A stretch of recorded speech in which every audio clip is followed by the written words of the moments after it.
Hey guys, welcome back to this. I guess this is the second part of this little series of videos I'm doing about this XSR. So firstly, apologies for the slightly different audio and video quality you're normally used to. My Fuji X-T3 has shit the bed. Ben and I used it when we were out in the van picking this thing up and came to use it again today, and the bloody thing won't turn on. Yeah, something gone wrong with it, so it's going to have to go back for repair, which is slightly annoying, so you're going to have to bear with me on this. So, she's landed. Now I've had a chance to have a proper look around it. I'm pretty happy, really, with what we've got. The only thing that I didn't notice when we picked it up is on the left-hand side engine cover, on the generator cover. It's got some little, it looks like it's been laid down on gravel or something. It hasn't slid down the road, but it's got some marks on that cover, which is a bit annoying. So my OCD brain is going to insist on changing that cover, but not initially. You can hardly notice it. So the plan for it, I think I mentioned it a little bit in the first part, was, you know, this is going to be a keeper for me forever. I've wanted one since they were new, and I've had my eye on the price. I've had alerts set up in the UK here on Auto Trader and eBay and that sort of thing, and I've been watching them come up for sale and sell for the last few years, and the price seemed to bottom out at about, and we're talking, you know, there are not plenty, but there are a few that come up with, you know, 20,000+ miles on them, which is not what I was looking for. I wanted one that I could basically make new again. So sub 5,000 miles, they very rarely come up now. There's only been a few in the last year, and this one came up anyway. I ended up buying this one. It's got 3,200 mile on it. Yeah, the price bottomed out a couple of years ago at about £6,000, and the price has been going up ever since then because of the low mileage ones. They seem to, yeah, they're harder and harder to find. I'd be interested. You know, this is kind of an investment. It's going to get a little bit of use on a sunny Sunday afternoon, but it's not a bike that I just want to ride to death. I want to keep the mileage low, and it's actually going to go in the house on display. You know, certainly through the winter months, just because it's pretty to look at. Be interested in your guys' thoughts on what sort of bike should we be investing in now. You know, in 15-20 years time, when you can't buy a motorbike with internal combustion engine in it anymore, what are going to be those iconic bikes that are going to be worth money? And I think this is one of them, because it's the first model and it's the 60th and blah blah blah. Yeah, interested in your thoughts on the stuff that we should be starting to think about buying for investment.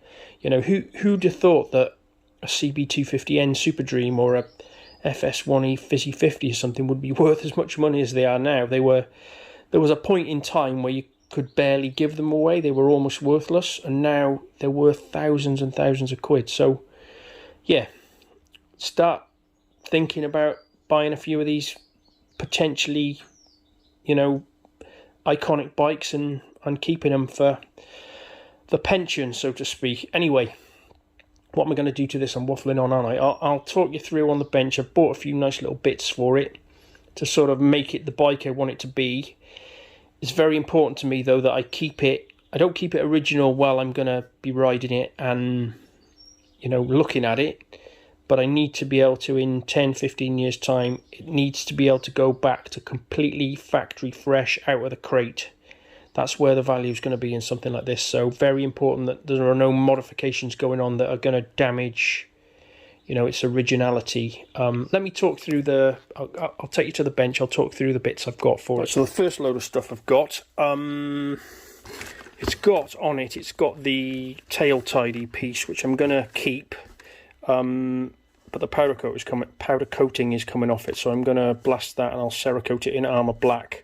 The tail, I thought about maybe putting this back on, but I just, for when I'm going to use it myself and when I'm going to look at it, I don't really like this look. There are some little scratches on here, and I thought while I'm sorting out parts for it, so that's the oil filter. Hang on a minute, where's it gone? In here somewhere is, where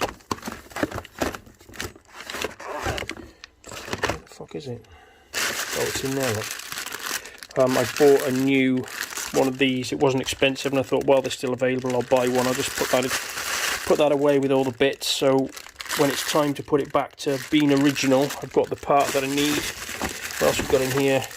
Obviously I want to put that exhaust pipe on it. I want to get the exhaust off anyway, the original exhaust, so I can give it a real good clean. It's got it looks kind of clean in the video, but it's got this thin layer of really fine dust everywhere, I think because it was in that woodworking workshop. So it needs taking apart properly and cleaning. I'm going to get the rad off it and get the gold exhaust off and clean it properly. I get the tail section apart, get that that tail tidy piece off so I can Cerakote it. So anyway, waffleage. Yeah, new nuts for the exhaust because a little bit of corrosion on those. Obviously some new exhaust gaskets. The little LED light for the number plate is on the blink, so I've got an R&G one for that. What we've got in there? Oh, that's that other piece. There's an oil filter there. I've got a bottle of 300V. And then I had this left over, which is super pretty. This was for my MT-07, but it turns out it's exactly the same sprocket, interestingly, which I didn't know. This is actually 2 teeth smaller, so it's a 45 normally. This is a 43. From my experience of riding these, they are a little bit low geared, so losing a couple of teeth on the rear sprocket I think will be a bonus. So I've got that. I had that anyway. I haven't had to buy that. That was something I bought for my MT-07. I've got some nice black stainless steel nuts to go with it. I've got a beautiful, you'll see more of this, a beautiful RK golden black chain. And I've got a rubber damped JT front sprocket. And then what I'll do is I'll keep the original, I'll cut the original chain and the original sprockets, but they're in good nick, so I'll clean them all and I'll pack them away, and then that day when I want to put it back to it's just come out of the crate, I'll yeah, we'll put it back to original. Right, so that's that. Right, yeah, oil filter, I said I've got some 300V for it. I'll show you the other bits that I'm a little bit excited about.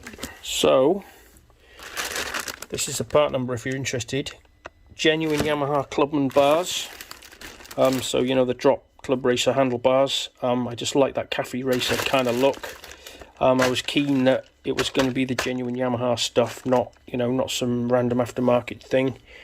So I've got those, and then this bad boy.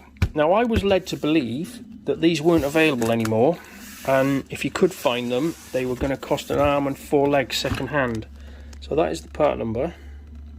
So ordered directly from Yamaha. I did have to wait. I've waited a couple of weeks. This bike's been sat in the workshop for a little while. So this is the original seat hump, the proper 60th anniversary one. So it comes as a kit. So you get the, I'll show you this going together, but you get the I've already had a look in here, but you get the decals for it, and then it comes in pieces. So you get, what we're going to show you, get in here. Sorry guys, shit video this, isn't it? So it comes as a kit, so you get all the brackets, all the little bits and pieces, all genuine stuff, and you get the 2 aluminium side pieces.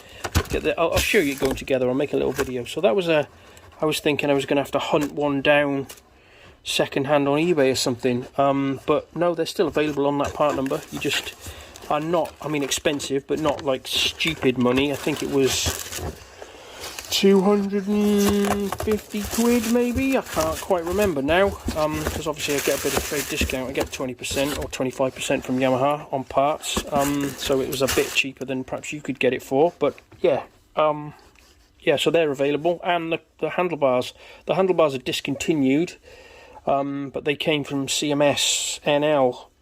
They've seem to have loads of them in stock, so they were 100 and something quid. Not bonkers money, but I like that look of the Clubman bars and the seat hump. The other thing I haven't got, which I am going to try and track down, is the original rear sets, because even riding with the standard handlebars, I don't know, you guys that have ridden these XSRs, I think the foot pegs are too low anyway, even with the standard bars.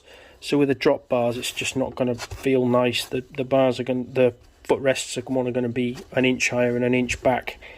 So I need to find the original. I want to try and find the Yamaha ones, which were a Gillish one, I think. Anyway, so that's what's going on.